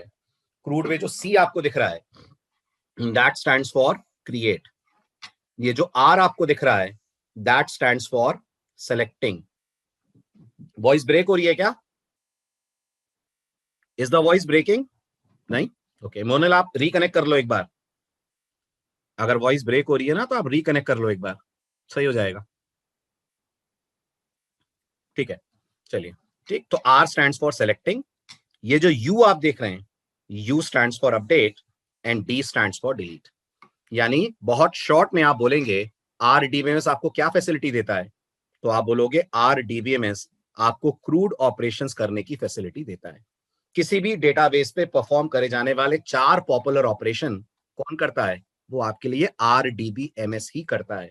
तो अब मुझे बताइए, अगर आपने ओरेकल पे थोड़ा बहुत काम करा हो, अगर आपने किसी भी डीबीएमएस पे काम करा हो, तो वो डेटाबेस नहीं है ना, वो अपने आप में आरडीबीएमएस है। ओरेकल सॉफ्टवेयर है ना एक, जिस सॉफ्टवेयर को आप यूज करते हैं डेटाबेस स्टोर करने के लिए, जो लोग थोड़ा बहुत जानते हैं ओरेकल के बारे में। राइट, तो अब आप नोटिस करिए, एक डायग्राम मेरी बात को क्लियर करेगा। अब मुझे बताइए इसमें डेटाबेस कौन है? डेटाबेस ये है, ये डेटाबेस है जिसके अंदर डेटा स्टोर्ड है। ये कहां पर है? ये आपके कंप्यूटर की हार्ड डिस्क पे है। राइट, आप क्या इसको डायरेक्ट देखेंगे? आप क्या इसका हार्ड डिस्क का स्ट्रक्चर डायरेक्ट देखेंगे? नहीं देख पाएंगे आप। आपको ये पूरा डेटा टेबल के फॉर्म में दिखेगा। कौन दिखाएगा आपको ये डेटा टेबल के फॉर्म में? तो जवाब है ये डेटा टेबल के फॉर्म में आरडीबीएमएस दिखाएगा। राइट, तो आपके और डेटाबेस के बीच में जो ब्रिज है, जो पुल है, वो कौन है? वो अपने आप में है आरडीबीएमएस। आ रहा है समझ? Point clear? ये बिल्कुल वैसी ही बात है, ये बिल्कुल वैसी ही बात है। आपको आपके कंप्यूटर की रैम में, आपको आपके कंप्यूटर की रैम में 10 स्टोर करना है। कैसे करोगे बताओ, जल्दी जल्दी बताओ। आपके कंप्यूटर की रैम में 10 स्टोर करना है, कैसे करोगे? आप बोलोगे सर रैम में डायरेक्ट तो मैं कुछ कर नहीं सकता ना, तो आप बोलोगे ना सर मैं प्रोग्रामिंग लैंग्वेज यूज करूंगा। यही बोलोगे ना मुझे, सिंपल सा जवाब, सर एक प्रोग्रामिंग लैंग्वेज। हाँ, तो वेयर कौन बना के देगा आपको? बिल्कुल सही कह रहे हो आप, वेरिएबल बनाना पड़ेगा। बट वेरिएबल क्या नोटपैड में बैठ के बन जाएगा? क्या वेरिएबल आप पेंट ब्रश में बैठ के बना लोगे? क्या वेरिएबल डेस्कटॉप पे बैठ के बना लोगे अपने कंप्यूटर के? नहीं ना। आपको एक माध्यम, एक मीडियम चाहिएगा ना, जो रैम में आपके लिए 10 स्टोर करे। कौन है वो आपके लिए programming language. But programming language की पहुंच रैम तक है। आप इस प्रोग्रामिंग लैंग्वेज से ये नहीं बोल सकते कि आपके लिए टेबल स्टाइल में हार्ड डिस्क में डेटा रख दे। हालांकि आप फाइल हैंडलिंग को ध्यान में लाएं तो बोल सकते हैं, लेकिन फिर फाइल हैंडलिंग करी अगर आपने, तो आप मानते हैं सारे ऑपरेशन आपको करने पड़ेंगे। बिल्कुल करने पड़ेंगे। अगर आपने सी से फाइल हैंडलिंग करके डेटाबेस स्टोर करवाया, डेटा स्टोर कराया, तो क्या सी के पास कोई तरीका है कि मैं अपनी फाइल में से कोई रिकॉर्ड डिलीट कर दूं? नहीं है। सी के पास कोई तरीका है कि मैं फाइल में रिकॉर्ड सर्च कर लूं? नहीं है। सबके लॉजिक मुझे लिखने पड़ेंगे। अगर आप चाहते हो आपको कोई लॉजिक ना लिखना पड़े, आप कमांड दो और आपका काम हो जाए, तो वो कौन करके देगा आपको? वो आपको करके देगा RDBMS, राइट? तो RDBMS वो सॉफ्टवेयर है आपके और डेटाबेस के बीच में जो करवाता है इंटरैक्शन। अब बात आती है दुनिया के पॉपुलर RDBMS कौन कौन है। बहुत सारे RDBMS दुनिया में, सबके नाम लेने की जरूरत भी नहीं है, लेकिन कुछ के नाम लेना जरूरी है आपके डाउट्स दूर करने के लिए। सबसे पहले जो आप कोर्स एनरोल कर रहे हैं, जिस कोर्स के लिए, Oracle, that is basically an RDBMS। हालांकि इसमें भी बच्चों के दिमाग में डाउट होता है, स्टूडेंट्स के दिमाग में डाउट होता है, ओरेकल कंपनी का नाम भी तो है। यस, ओरेकल कंपनी का नाम भी है, लेकिन टेक्निकली कंपनी का नाम ओरेकल कॉर्प है, याद रखिएगा। कॉर्प मतलब, कॉर्प मतलब corporation. Oracle Corp is the company, Oracle is the name of that RDBMS। Okay, तो क्या दुनिया में बस ओरेकल ही RDBMS है? नहीं, ओरेकल के ढेर सारे कॉम्पिटिटर्स हैं। कुछ कॉम्पिटिटर्स ओरेकल के कॉम्पिटिटर्स हैं, कुछ कॉम्पिटिटर्स अब ओरेकल के साथ मर्ज हो गए। जैसे ओरेकल का सबसे बड़ा कॉम्पिटिटर MySQL था, ओरेकल ने MySQL को खरीद लिया है। अब आज ओरेकल और MySQL एक हैं। एक मतलब समझ रहे हैं? सॉफ्टवेयर अलग अलग है, लेकिन एक ही कंपनी इन्हें हैंडल करती है। कौन सी कंपनी हैंडल करती है? Oracle Corp. आ रहा है समझ? तो पहले MySQL ओरेकल के पास नहीं था, नहीं, पहले ओरेकल के पास ओरेकल था। ध्यान दीजिए, कंपनीज के नाम बता रहा हूं। MySQL अपैचे वालों का प्रोडक्ट था। सुना है अपैचे वर्ड आपने? थोड़ा बहुत प्रोग्रामिंग करी होगी तो आपने सुना होगा, है ना? एसक्यूएल पे आऊंगा, एसक्यूएल के बारे में अगले लेक्चर में बात करेंगे हम। अभी एसक्यूएल को बीच में बिल्कुल मत लाइए, अपन स्टेप बाय स्टेप चल रहे हैं, मैं सब बताऊंगा आपको एसक्यूएल क्या है, MySQL क्या है। डोंट मिक्स थिंग्स, ठीक है? देन MS SQL सर्वर, ये किसका है? ये माइक्रोसॉफ्ट का RDBMS है। SQLite किसने बनाया? SQLite एक अकेले इंसान ने बनाया। क्या नाम है उनका? उनका नाम है रिचर्ड हिप। ये कहां यूज होता है? ये सबसे पॉपुलर RDBMS है आपके एंड्रॉइड और iOS फोन का। होंगे ना आपके पास एंड्रॉइड या iOS फोन्स? व्हाट्सएप यूज करते हैं आप? व्हाट्सएप इसे यूज करता है डेटा स्टोर करने के लिए। आपके मोबाइल के अंदर SQLite इंस्टॉल्ड है, राइट? इवन अगर आप क्रोम यूज करते हैं, क्रोम में हिस्ट्री सेव होती है। आप कोई साइट वाइट ब्राउज करते हैं तो क्रोम हिस्ट्री सेव करता है, वो सब सेव होती है SQLite के अंदर। ये इन सॉफ्टवेयर के अंदर यूज होने वाला डेटाबेस है, राइट? बिल्कुल सही शालू, ओरेकल RDBMS है, MongoDB DBMS है, ठीक है? पोस्टग्रे SQL, ये पोस्टग्रे नाम की कंपनी ने ही बनाया है, राइट? DB2 IBM का प्रोडक्ट है, विच stands for international business machine, right? तो क्या बस इतने ही RDBMS हैं? नहीं, बहुत सारे हैं। मैंने तो अभी कुछ के नाम लिए हैं, ये वो हैं जो लोगों को पता है। और भी बहुत सारे हैं जो लोगों को नहीं पता है। Amazon का अपना RDBMS है, Amazon खुद का RDBMS यूज करता है। गूगल का अपना RDBMS है, बहुत सारे RDBMS हैं, राइट? डरबी जावा का RDBMS है, बिल्कुल सही कह रहे हैं। ऐसे ढेर सारे RDBMS हैं। यश बताऊंगा आगे, it's too early to know that. अभी बस आप इतना समझ लीजिए, MongoDB अपने आप में डेटा को स्टोर करता है फाइल फॉर्म में, ओरेकल अपने आप में डेटा को स्टोर करती है in the form of tables. Oracle एक RDBMS है, MongoDB अपने आप में DBMS है। अभी के लिए इतना मान लीजिए, फिर मैं आपको आगे बताऊंगा। एसक्यूएल पढ़ लें हर्ष, अपन फिर फायरबेस के बारे में बात करते हैं, ठीक है? अब इससे पहले कि मैं ओरेकल की डिटेल्स आपको दूं, बहुत जरूरी है, बिल्कुल बिल्कुल एसक्यूएल भी आएगा। अर्पित, बिना एसक्यूएल के पढ़ेंगे ही क्या अपन? बिना एसक्यूएल के क्या पढ़ेंगे अपन? अभी आगे आएगा, ठीक है? अब आता है नेक्स्ट टर्म, हम ओरेकल ही क्यों पढ़ रहे हैं? अगर इतने सारे RDBMS हैं, तो क्या आप MySQL का कोर्स ज्वाइन नहीं कर सकते थे? कर सकते थे। क्या आप PostgreSQL नहीं सीख सकते थे? सीख सकते थे। आपने ओरेकल ही क्यों लॉन्च चूज करा, या हम लोगों ने ओरेकल ही क्यों लॉन्च करा? हम MySQL का कोर्स भी तो लॉन्च कर सकते हैं अगर as an RDBMS course launch कर रहे हैं। तो उसका जवाब ये है, अगर आप डेटाबेस सीख रहे हैं, RDBMS सीख रहे हैं एज अ प्रोफेशनल, तो वो सीखिए जो मार्केट का लीडर है। और मार्केट का लीडर अनडाउटेडली ओरेकल है, जो आपको अगली स्लाइड से दिखेगा। ये सारे मिलकर भी ओरेकल जितना बिजनेस अरेंज नहीं कर पा रहे हैं। ओरेकल का जो नियरेस्ट कॉम्पिटिटर है गौर से देखिए कौन है, माइक्रोसॉफ्ट। उसका डबल भी कर दीजिए अगर आप बिजनेस, उनका 19.1% का शेयर है, इस 19.1% को डबल भी कर दें तो भी ओरेकल के शेयर तक ये नहीं पहुंच पा रहे, और ये शेयर बढ़ता ही जा रहा है। जैसे ऑपरेटिंग सिस्टम्स में लिनक्स यूनिक्स बहुत पॉपुलर है सर्वर साइड पे, प्रोग्रामिंग लैंग्वेजेस में जावा पाइथन बहुत पॉपुलर है, ऐसे आरडीबीएमएस के एरिया में जिस आरडीबीएमएस को सबसे सिक्योर, सबसे पावरफुल माना जाता है वो ओरेकल है। और मैं आपको एक और खूबी बताता हूं ओरेकल की, जानना चाहेंगे? ओरेकल की एक और खूबी जो इनमें से किसी के पास नहीं है, ओरेकल सबसे मॉडर्न आरडीबीएमएस है। आपको लगेगा सर मॉडर्न मतलब क्या? ओरेकल ऐसा आरडीबीएमएस है जो दुनिया में टेक्नोलॉजी के साथ कदम ताल मिला के चलता है। मतलब जो दुनिया में सबसे पॉपुलर चीज आती है ओरेकल उसे अपने अंदर शामिल कर लेता है। जैसे आप सबको पता है आज दुनिया का सबसे हॉट बजवर्ड एआई और एमएल है ना, आर्टिफिशियल इंटेलिजेंस और मशीन लर्निंग है ना, दुनिया में खूब काम हो रहा है इन पे। ओरेकल दुनिया का पहला डेटाबेस है जो आर्टिफिशियल इंटेलिजेंस को सपोर्ट करता है। माइक्रोसॉफ्ट के पास भी आर्टिफिशियल इंटेलिजेंस का सपोर्ट अपने डेटाबेसेस में नहीं है। ओरेकल फर्स्ट डेटाबेस है दुनिया का जो एआई और एमएल को यूज करता है। कौन से वर्जन से? अपने 18C वर्जन से। बताऊंगा मैं आपको, श्रवण बताऊंगा। अभी समझाऊं? अभी समझाऊं? हिंट दूं हल्का सा?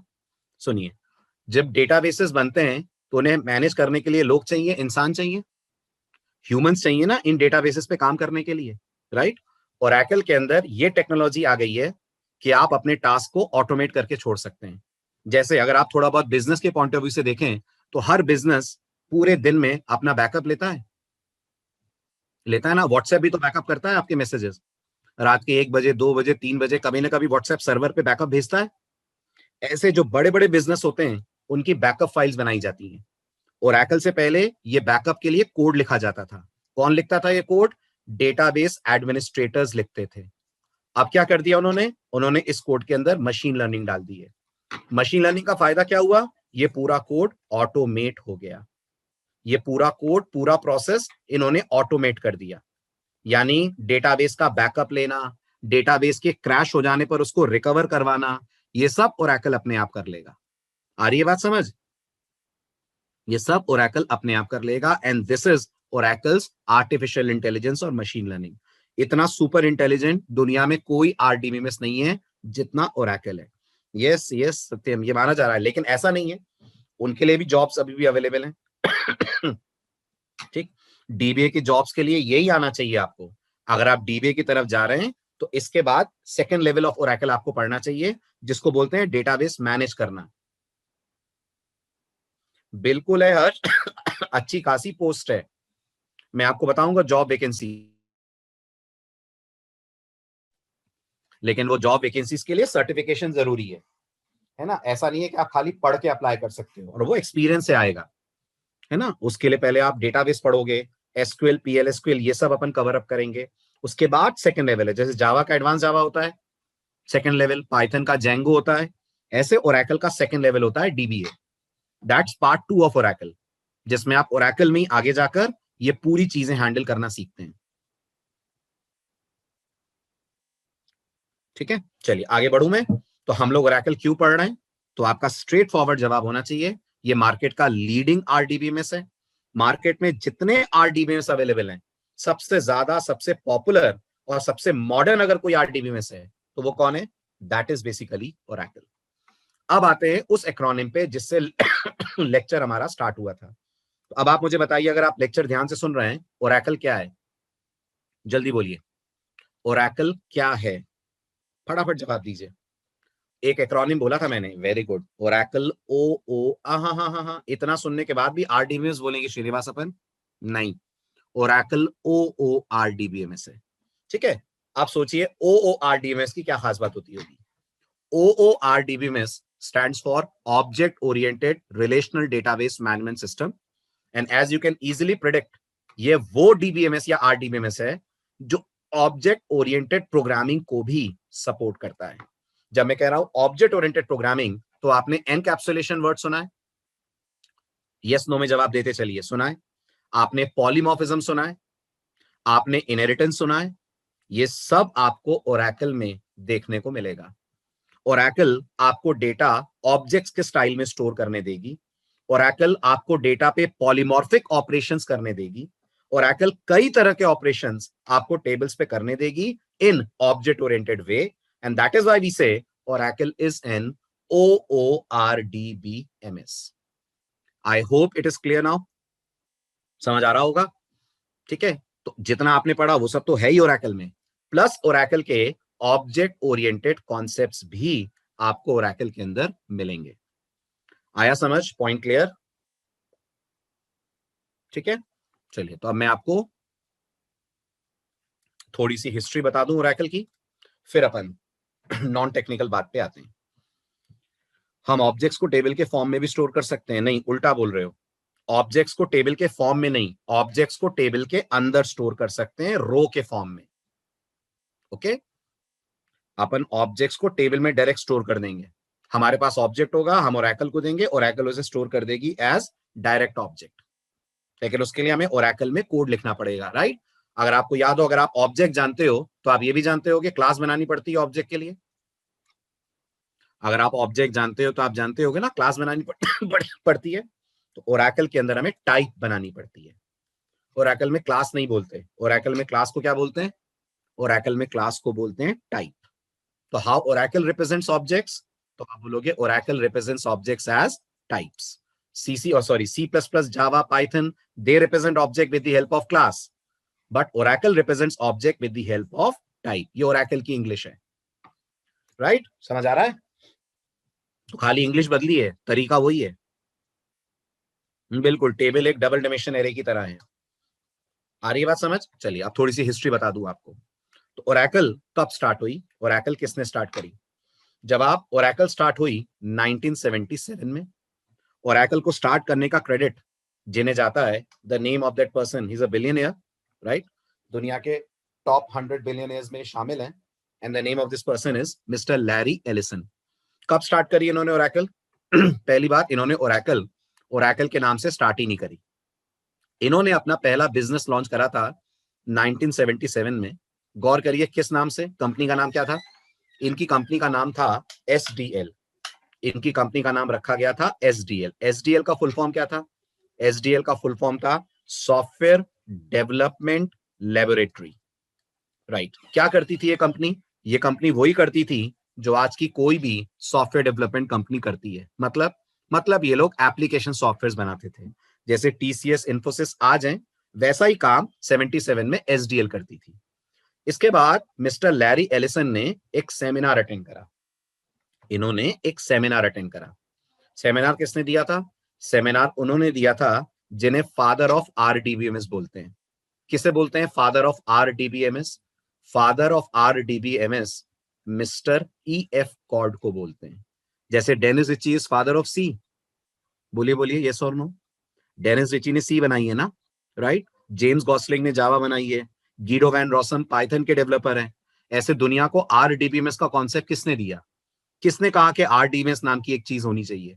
तो दुनिया को RDBMS का कॉन्सेप्ट मिस्टर कॉर्ड ने दिया।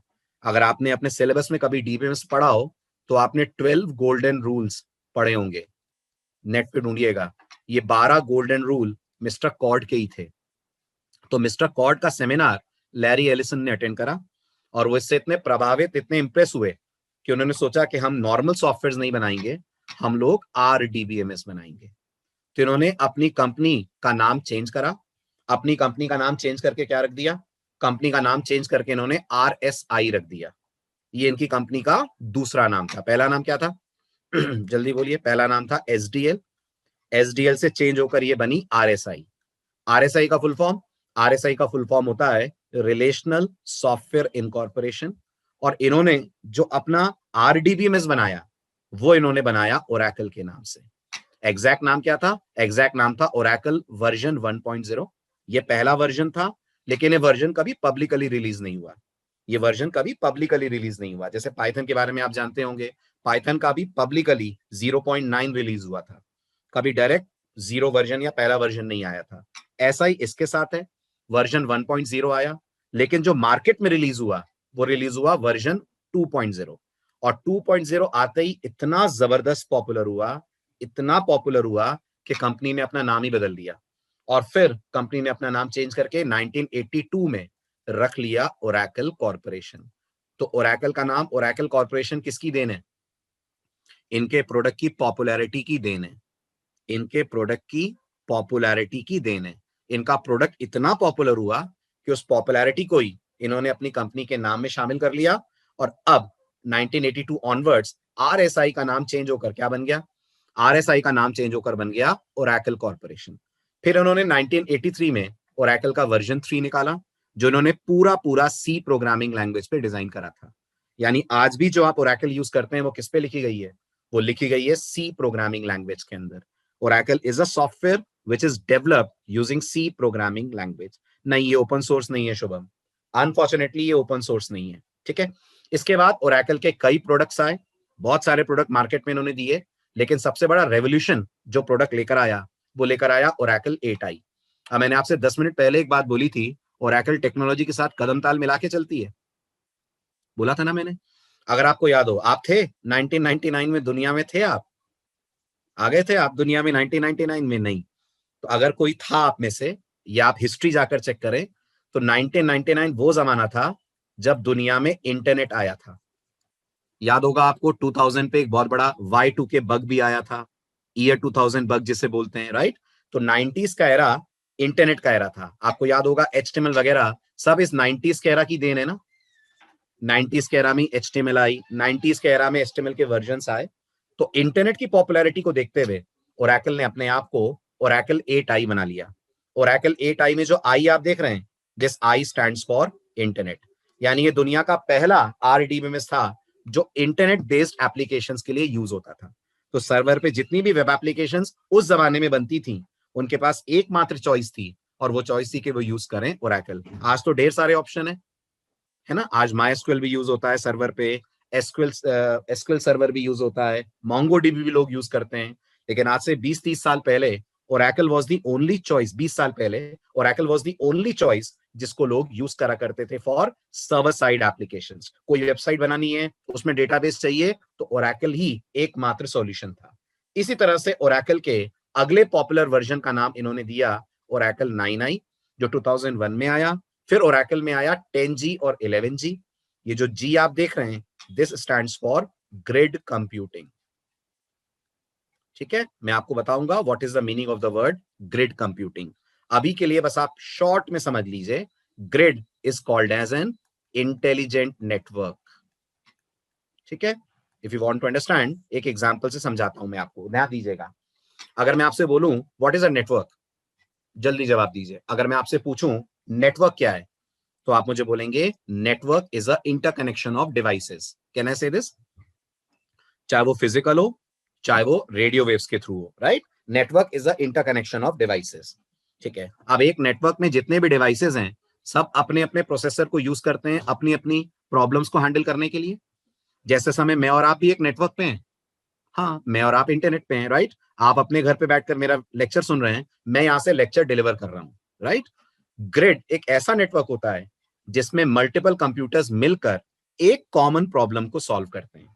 नहीं, ये जी वो नहीं है अश्विन, ये 4G 5G वाला जी नहीं है, ये दूसरा जी है। ये ग्रिड कंप्यूटिंग वाला जी है, राइट। और इसके अंदर जो आप जी देख रहे हैं, उसका मतलब है एक ऐसा नेटवर्क जिसमें मल्टीपल कंप्यूटर्स मिलकर एक कॉमन प्रॉब्लम को सॉल्व करते हैं, जिसमें मल्टीपल कंप्यूटर्स मिलकर एक कॉमन प्रॉब्लम को सॉर्ट आउट करने का या सॉल्व करने का काम करते हैं। नहीं मुनीब, ओरेकल दुनिया का पहला डीबीएमएस नहीं है। दुनिया का पहला डीबीएमएस IBM ने बनाया था, लेकिन ओरेकल दुनिया का पहला पॉपुलर RDBMS जरूर है। ठीक है, तो ओरेकल का 10G आया, ओरेकल का 11G आया, और अभी अगर आपसे कोई कहे लेटेस्ट क्या चल रहा है ओरेकल का, तो ओरेकल का जो लेटेस्ट चल रहा है, नहीं, 19C चल रहा है ऑफिशियली। 20C आने वाला था, लेकिन अनफॉर्चुनेटली अभी तक लॉन्च हुआ नहीं। उसकी जगह वो 21C प्लान कर रहे हैं। कोविड के कारण 20C को ड्रॉप कर दिया। 20C की जगह क्या आ रहा है? अब 21C आ रहा है, लेकिन 21C अभी ऑफिशियली रिलीज नहीं हुआ है। अगर आप ऑफिशियली डाउनलोड करेंगे जाकर ओरेकल की साइट पे, तो आपको मिलेगा ओरेकल का 19C। एंड आई थिंक आपके लिए C प्रिडिक्ट करना डिफिकल्ट नहीं होगा। C stands for cloud computing. यानी ओरेकल 12C ऑनवर्ड्स क्लाउड पे डेटाबेस को मेंटेन करने लग गई। तो आप मानते हैं 2012-2013 के आसपास क्लाउड टेक्नोलॉजी बहुत पॉपुलर हुई थी।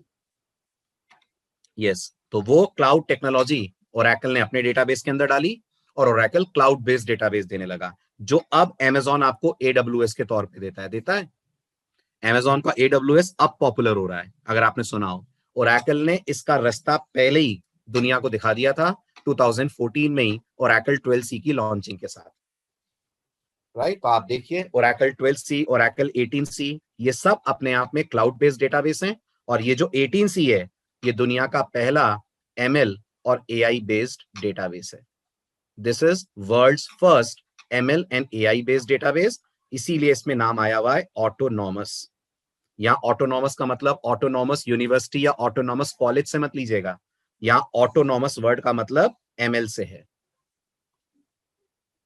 नहीं, AWS DBMS नहीं है, AWS के अंदर DBMS का सपोर्ट आपको मिलता है, बट AWS से कंपेयर मैंने करा क्योंकि वो क्लाउड बेस्ड सर्विस है ना Ashwin, that is a cloud based service. ठीक है, तो ओरेकल का लेटेस्ट वर्जन क्या है? मैं टेक न्यूज कहां से पढ़ता हूं? मैं टेक न्यूज बहुत सारे फोरम्स पे एनरोल्ड हूं, वहां से मिलती है मुझे। राइट, ओरेली पे मैंने सब्सक्रिप्शन लिया हुआ है, वहां बहुत सारी कॉन्फ्रेंसेस होती हैं ओरेली के साइट पे। ठीक है, इतना समझ आया आपको? क्लियर हुआ? तो ओरेकल का लेटेस्ट वर्जन कौन सा? ओरेकल का latest version Oracle 19c। Okay, very good. ठीक है, अब अगले लेक्चर में मैं आपसे बात करूंगा ओरेकल के एडिशंस की। तब तक मैं आपको कोर्स की डिटेल्स दे देता हूं। ये है आपके कोर्स की डिटेल्स, जो कोर्स अपन लोगों को जो आपको कंटेंट मिलेगा, जो कोर्स मिलेगा वो ये है, गौर करिए। इसमें SQL, PL/SQL और ओरेकल के ऑब्जेक्ट ओरिएंटेड फीचर्स पूरे हम लोग कवर अप करने वाले हैं। यस, PL/SQL तरुण सिर्फ ओरेकल का पार्ट है। अगर आपको PL/SQL पढ़नी है तो आपको ओरेकल ही पढ़नी पड़ेगी, और PL/SQL के बारे में बातचीत अगले लेक्चर में हम करने वाले हैं। PL/SQL क्या है और वो इतनी इंपॉर्टेंट क्यों है। ठीक है, जो कोर्स का ड्यूरेशन है it's around 45 to 50 hours, average बता रहा हूं मैं। और जो हमारा लेक्चर का फिलहाल टाइम चलेगा वो चलेगा MWF 8 to 9 PM। ओके,